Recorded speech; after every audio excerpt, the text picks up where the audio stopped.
Caros amigos, bem-vindos a mais um episódio de Hoje no Mundo Militar, um canal exclusivamente dedicado à discussão de temas militares atuais. Neste vídeo falaremos sobre uma das instalações militares mais secretas dos Estados Unidos. Refiro-me à Área 51.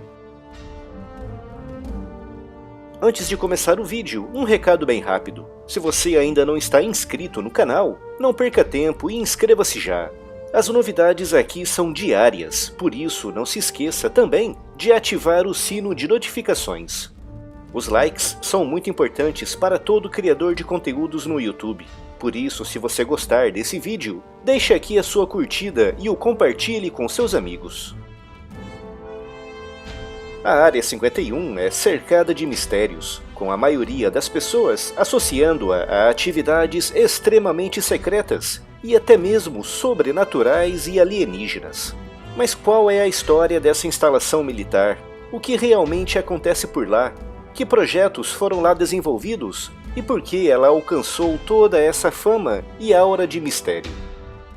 A Área 51 localiza-se no condado de Lincoln, no estado do Nevada, a cerca de 140 quilômetros de Las Vegas. E para quem tiver interesse em vê-la do espaço no Google Maps, as coordenadas GPS estão aqui na descrição. A primeira instalação militar construída no local foi o campo de pouso auxiliar Indian Springs da Força Aérea, que começou a operar em 1942, durante a Segunda Guerra Mundial.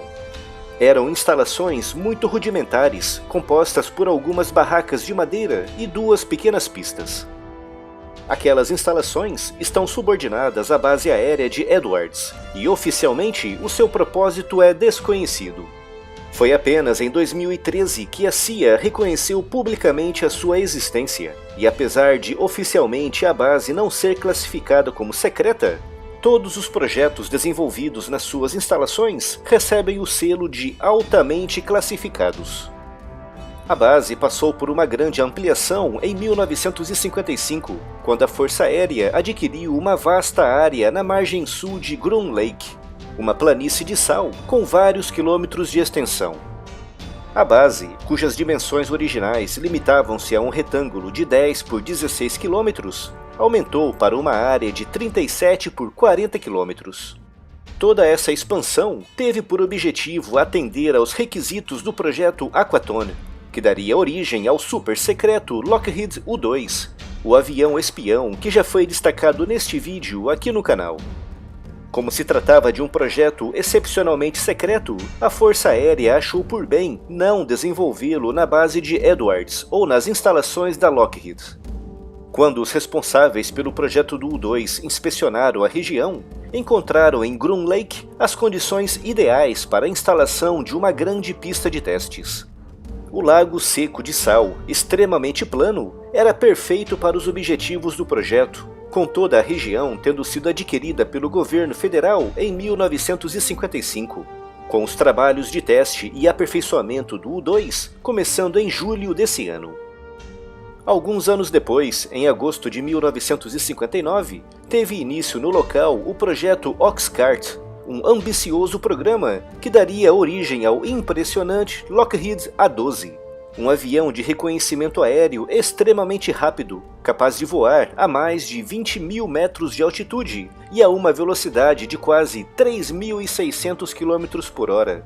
Foi o precursor do SR-71 Blackbird, o avião com motores a jato mais rápido da história e que já foi destacado neste vídeo aqui no canal.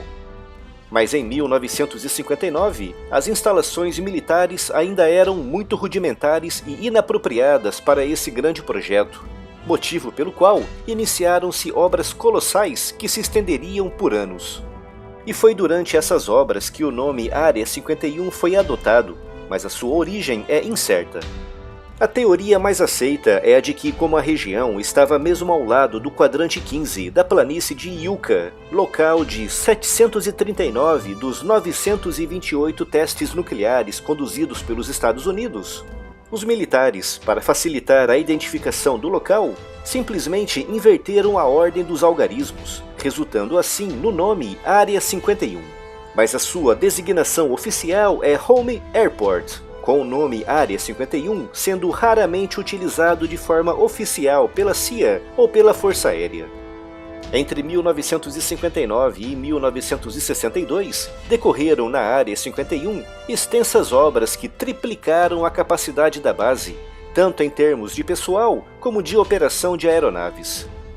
Foram construídos diversos hangares, oficinas e dormitórios, com os primeiros protótipos do A-12 chegando na base em fevereiro de 1962. Em abril desse ano, o A-12 realizou seu voo inaugural, numa época em que na base já trabalhavam mais de 1.000 engenheiros, técnicos e militares.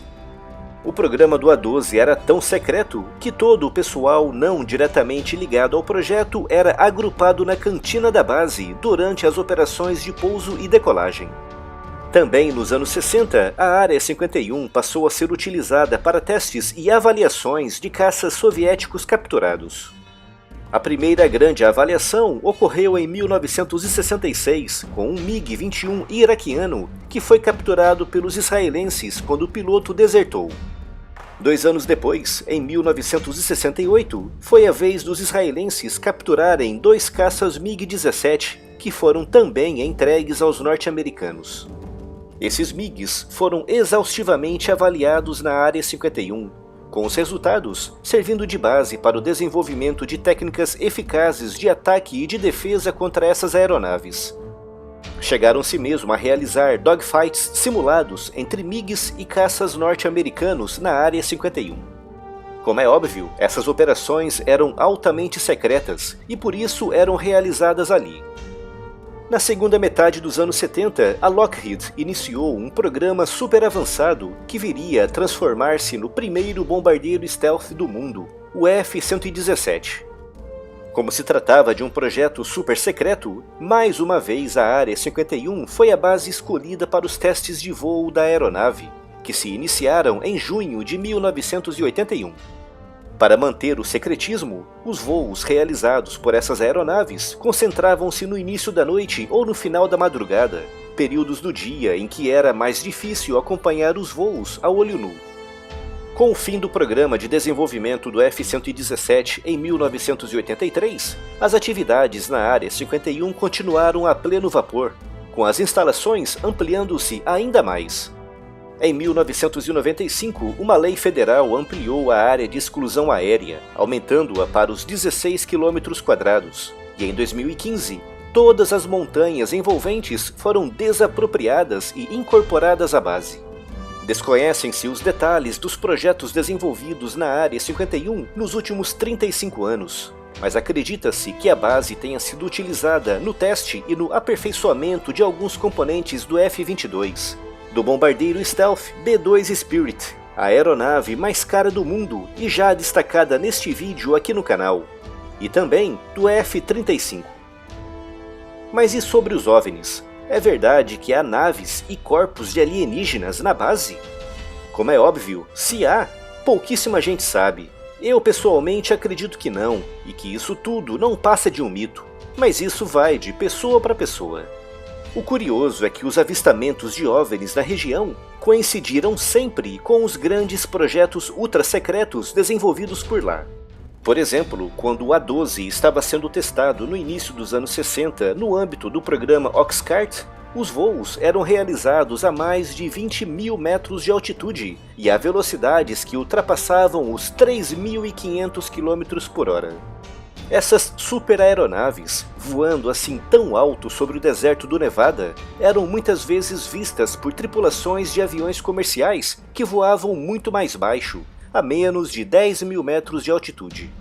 Para essas tripulações, ver um objeto voando tão alto, tão rápido, com a sua fuselagem metálica refletindo as luzes do sol se pondo ou nascendo, devia ser uma visão fantasmagórica.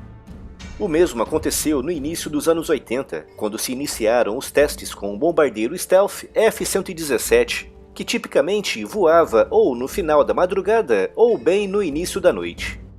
Nessa época, houve uma explosão de avistamentos de OVNIs na região, com pessoas descrevendo um objeto que em nada se assemelhava a um avião dito normal. E de fato, ao vermos o F-117 de perfil, à noite ou contra a luz tênue da manhã ou do anoitecer, ele se parece com tudo, menos com um avião. Esses avistamentos, associados ao tremendo secretismo envolvendo a base, ajudou a criar toda essa aura de mistério à volta da região. Há mesmo pessoas que dizem terem trabalhado na base e visto OVNIs e até mesmo corpos de alienígenas nas instalações, mas como é óbvio, são afirmações que não podem ser confirmadas. Na minha opinião, para tudo há uma explicação plausível, mas é claro que cada um acredita naquilo que quiser. Sobre os grandes avanços tecnológicos alcançados pelos Estados Unidos nas últimas décadas, algumas pessoas atribuem isso à utilização de tecnologia extraterrestre testada na Área 51.